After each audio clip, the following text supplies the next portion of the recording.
Stream cipher and block cipher. सबसे पहले हम बात करेंगे स्ट्रीम साइफ़र पे। A stream cipher is one that encrypts a digital data stream 1 bit और 1 बाइट एट अ टाइम। ये बेसिकली क्या करता है स्ट्रीम साइफ़र कि ये डिजिटल डेटा स्ट्रीम को, ठीक है, वो बेस करती है 1 बिट के ऊपर या 1 बाइट के ऊपर, तो ये एट अ टाइम इसको इंस्क्रिप्ट करता है, ठीक है, 1 बिट को या 1 बाइट को। ठीक है, एग्जांपल्स में अगर बात करें, examples of classical stream ciphers are the autokey, Vigenere cipher and the Vernam cipher. ये दोनों जो साइफर्स हैं बेसिकली ये स्ट्रीम साइफर्स हैं। स्ट्रीम साइफर में क्या होता है आपके पास, देखें तो ये आपके पास जो है की है, यहाँ से आप क्या करते हैं बिट स्ट्रीम जनरेशन एल्गोरिदम। ठीक है, ये आपके पास जो है ये जनरेशन एल्गोरिदम है बिट वाइज। तो ये बेसिकली क्या करता है के ऑफ आई को यहाँ से प्रोवाइड कर रहा है, ठीक है ना। और यहाँ से आपके पास क्या आ रहा है, प्लेन टेक्स्ट आ रहा है पी एफ आई। अब ये पी एफ आई जो है ये 1 बिट होगा या 1 बाइट होगा। इस तरीके से के एफ आई जो है ये भी या 1 बिट होगा या 1 बाइट होगा, दोनों का ज़ार होगा। और आपके पास सी एफ आई ये भी 1 बिट या 1 बाइट होगा, तो ये आपके पास साइफर जनरेट हो जाएगा।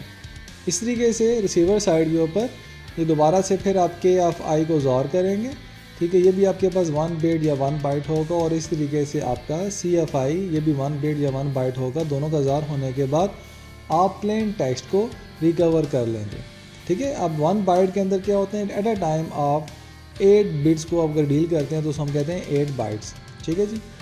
1 बाइट उसको बोला जाता है। और अगर 1 बिट है तो जैसे कि फॉर एग्जांपल 1 है तो ये 1 आपके पास बिट है, 0 है तो ये भी आपके पास 1 बिट है, सो ऑन। आप इसको क्या कहते हैं, this is the stream cipher. अब ब्लॉक साइफर पे बात करते हैं।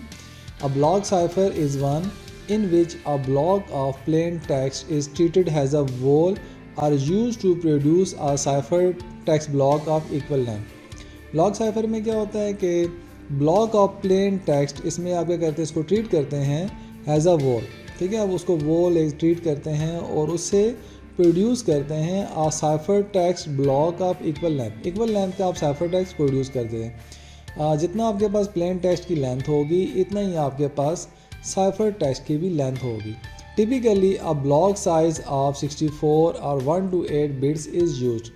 अब ब्लॉक साइज में आप देखें तो 64 या 1 to 8 बिट्स जो है वो अमूमन यूज़ हो रही हैं। In general they seem applicable to a broader range of application than stream ciphers, ठीक है। स्ट्रीम साइफर्स की निस्बत अगर आप देखें तो ब्लॉक साइफर्स की जो है वो ब्रॉडर रेंज के ऊपर आपको एप्लीकेशंस मिलेंगी। इसी डायग्राम में अगर हम देखें तो ये आपके पास प्लेन टेक्स्ट है जिसके अंदर क्या है, बी बिट्स। बी मीन्स या आपके पास 64 होगा या 128 बिट्स होंगी। अब यहाँ से आप एल्गोरिदम है, यहाँ पे आप उसमें प्लेन टेक्स्ट आप इसे इनपुट देते हैं और की, ठीक है, की भी आपके पास डिफरेंट साइजेज़ में होगी, मे बी 64 की हो सकती है, 128 की हो सकती है।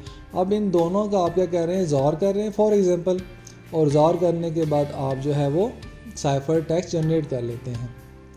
अब ये देखें तो ये इंस्क्रिप्शन एल्गोरिदम है, ये ज़ार भी हो सकता है, इसका कोई और फंक्शन भी हो सकता है। फिलहाल हम इस पर बात नहीं कर रहे हैं, हम कह रहे हैं कि दोनों को ये इनपुट लेता है और आउटपुट पे कितना कर रहा है, बी बिट्स को जनरेट कर रहा है, ठीक है। आप इनपुट भी देखें तो बी बिट्स हैं और आउटपुट भी देखें तो आपके पास बी बिट्स हैं। तो ये बेसिकली आज हमने देखा स्ट्रीम साइफर को और ब्लॉक साइफर को। और ब्लॉक साइफर को हमने देखा कि इसकी ब्रॉडर रेंज ऑफ एप्लीकेशंस हैं as compare to stream cipher.